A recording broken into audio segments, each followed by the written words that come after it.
കാഞ്ഞിരപ്പള്ളി നിയമസഭാ മണ്ഡലത്തിന്റെ പുതിയ MLA ആയി തെരഞ്ഞെടുക്കപ്പെട്ട റോണി കെ ബേബിക്ക് കാഞ്ഞിരപ്പള്ളി സെന്റ് ഡൊമിനിക്സ് കോളേജിൽ മാനേജ്മെന്റും സഹപ്രവർത്തകരും വിദ്യാർത്ഥികളും ചേർന്ന് സ്വീകരണം നൽകി. കോളേജിലെ പൊളിറ്റിക്കൽ സയൻസ് വിഭാഗം അധ്യാപകനായ നിയുക്ത MLAക്ക് നൽകിയ സ്വീകരണത്തിൽ manager archpriest reverend doctor Kurian Thamarassery അധ്യക്ഷത വഹിച്ചു.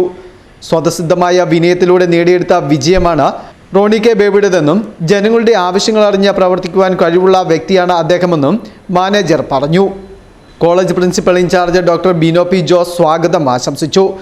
തൻ്റെ മറുപടി പ്രസംഗത്തിൽ എയ്ഡഡ് വിദ്യാഭ്യാസ മേഖലയിൽ ജോലി ചെയ്തുകൊണ്ടിരിക്കുന്നതുകൊണ്ട് തന്നെ വിദ്യാഭ്യാസ മേഖലയിലെ പ്രശ്നങ്ങൾ എപ്പോഴും ശ്രദ്ധയുണ്ടാകുമെന്നും ജനങ്ങളുടെ ഇടയിൽ അവരിൽ ഒരാളായി സദാ പ്രവർത്തിക്കുമെന്നും നിയുക്ത MLA പറഞ്ഞു.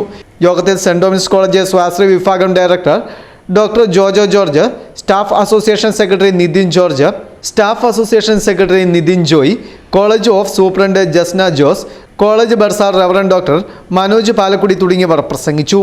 Festoon news, Mundakayam.